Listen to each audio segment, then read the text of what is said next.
जय श्री कृष्ण। राधे राधे। आज मैं पौष रविवार की कथा सुनाने जा रही हूँ। पौष मास की रविवार की कथा इस प्रकार से है। कथा करने से पहले आप सभी लोग से विनम्र प्रार्थना करती हूँ कि यदि आप हमारे चैनल पर नए हैं तो कृपया करके लाइक करिए, सब्सक्राइब करिए, शेयर करिए, और पुराने बने हुए हैं तो बहुत बहुत बहुत धन्यवाद, क्योंकि आप लोग हमारा चैनल देख के इम्प्रूव कर रहे हैं। तो जय श्री कृष्ण, राधे राधे। आइए कथा की ओर चलते हैं। एक साहूकार था, उसके बच्चे नहीं थे। एक दिन सवेरे बाहर गया, देखा तो एक किसान खेत में दाने डाल रहा था। साहूकार मिलते ही वो वापस लौट आया और बोलता गया, आज तो सगुन नहीं हुआ। साहूकार ने सुना, मुँह उतर गया और घर चला आया। दूसरे दिन भी ऐसे ही हुआ, तो फिर आया, फिर उसका मुँह उतर गया। और पत्नी ने जब पूछा कि क्या हुआ, तो उसने बताया कि साहूकार ने ऐसे ऐसे हमको कहा है। तो आज की बात है कि साहूकार ने सारी बात बताई। तो पत्नी बोली, आज चिड़िया आएगी तो वे भी बोले कि बच्चे नहीं हैं, तुम्हें दाने में कहाँ से दूंगी, वो उड़ जा। तो वो चिड़िया उड़ गई। साहूकार को दिया है। उसी दिन से उसने सूर्य देवता की आराधना जबरदस्त तरीके से करने लगा और 12 वर्ष बीत गए। राणा जिसे सूरज भगवान ने कहा कि क्यों तुम पुकार रहा है, क्यों मना रहा है। तो भगवान को दया आई। उसने कहा कि जब तो सुनता ही नहीं तो तुम्हें पुकारेगा कौन और तुम्हें मनाएगा कौन। मैं इतने दिनों से मना रहा हूँ और आप सुन नहीं रहे हो। साहूकार ने कहा। तब भगवान को दया आ गई और सूर्य भगवान प्रकट हुए और बोले, साहूकार तेरे नसीब में बच्चा तो नहीं था, लेकिन मैं तुझे आशीर्वाद देता हूँ कि तुझे एक कन्या उत्पन्न होगी। वो हंसेगी तो हीरे गिरेगा और वो रोएगी तो मोती गिरेगा और सारा बिखर जाएगा। उसने घर आकर के पत्नी को भी बताया। 9 महीने में उसके गर्भ से एक सुंदर कन्या उत्पन्न हुई। वह जब बड़ी होने लगी तो नाइन आती थी पहले नाइन आती थी नहलाने के लिए बच्चियों को। जो बड़े बड़े घर में बच्चे होते थे उनके घर में नाइन आती थी नहलाने के लिए। तो नहलाती थी, मालिश करती थी। तो उसने मालिश करके जब नहलाती थी तो हीरे मोती गिरते थे, हंसती थी तो हीरे मोती गिरते थे।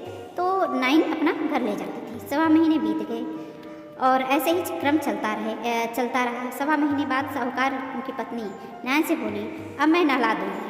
और वो नहलाने लगी तो बच्ची हंसने लगी, क्योंकि बच्चे नहाते हैं तो हंसते हैं। तो वो हंसी तो हीरे गिरे और मुल्के तो मोती गिरे। जैसे आँख मलकाती थी तो मोती गिरने लगता।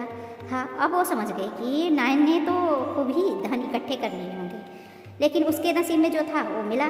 जो नाइन के नसीब में था, जो भगवान ने दिया, वो नाइन ने पाई। लड़की बहुत बड़ी हो गई। धीरे धीरे वह बड़ी होने लगी। जैसे कि चाँद बड़ा होता है, सूर्य बड़ा होता है, उसी तरह से अपने घर में वो दिन पे दिन क्रमशः बड़ी होने लगी। बड़ी होगी तो उसके पिता ने सोचा कि हम तो इतने अमीर हैं, क्यों ना एक घर जमाई रख लें। और उसने एक गरीब लड़का ढूंढा और अपने घर में ब्याह करके ले आया और अपने लड़की के साथ रहने लगा। जब माँ उठती सुबह सुबह तो लड़की का मुँह देखने के लिए लड़की के पास जाती। तो जमाई बोलता कि सुबह सुबह थोड़ी कोई मैं अपनी लड़की के पास आता है, जब तुम सुबह सुबह क्यों आती हो यहाँ पे। तो उसने कहा कि कुछ नहीं। लड़की ने बोला कि मेरी माँ को आदत है कि मेरी माँ मेरा मुंह सुबह सुबह उठ के देखती है। तो उसने एक दिन क्या हुआ कि सुबह उठते ही उसने अपने औरत का मुंह देख लिया कि क्यों आती हैं ये देखने के लिए। वो समझ नहीं पाया, इसलिए उसको थोड़ा सा शंका लगा मन में। तो उसने सुबह उठते ही अपनी औरत का मुँह देख लिया और देखा तो हीरे गिरे और हंसे तो मोती गिरे। सुबह सुबह उठते ही वो समझ गया कि इसी लालच में सासू माँ यहाँ आती हैं अपनी लड़की का मुंह देखने के लिए। थोड़ी देर बाद लड़की का मुंह देखने सासू माँ आई तो वो देख चुका था। जमाई वो समझ गया, उसको पता चल गया कि माँ के मन में तो कपट है। उसने एक आदमी को, जमाई को जान से खत्म करने के लिए सोचा कि एक आदमी को भेज करके इसको जान से खत्म कर देती हूँ, क्योंकि ये तो वो बात समझ गया। आदमी ने जमाई को मार दिया और उसका सिर सासू को ला के दे दिया। राणा दे सूरज यानी सूरज देवता ने देखा कि हमारी कन्या का पति मार दिया गया। राणा ने सूरज भगवान का मानव रूप धर कर भिक्षा मांगने गए और उस कन्या के पति को सिर ले आए और अंग जोड़ करके अमृत का छोटा छोटा छिड़काव किया और जोड़ दिया उसे। वो उठ करके बैठ गया। घर गया तो बेटी ने पूछा कि पौष रविवार मेरा नियम है, दिन अस्त होते हुए खाना नहीं खाने का, फिर आप इतनी देर क्यों आए हो। दिन तो अस्त हो गया, मैं खाना नहीं खाती हूँ, क्यों लेट आई हो। तो पहले की औरतें क्या होता था कि जब पति आता था तभी खाना खाती थी और उस दिन लेट आया। तो बोला कि तेरी माँ ने मुझे मारने के लिए एक आदमी भेजा था और वो मार दिया था हमको, ऐसे ऐसे हमें भगवान ने बचाया।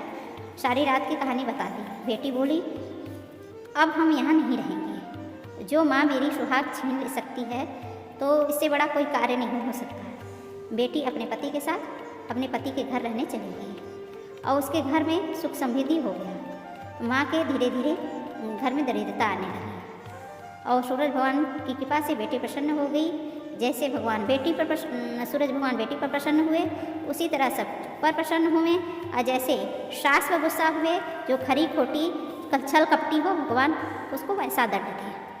तो जो पूरी कथा सुने, जो आधी अधूरी कथा सुने, भगवान उसको भी फल दे, जो नहीं सुने उसको भी फल दे। जय श्री कृष्ण, राधे राधे।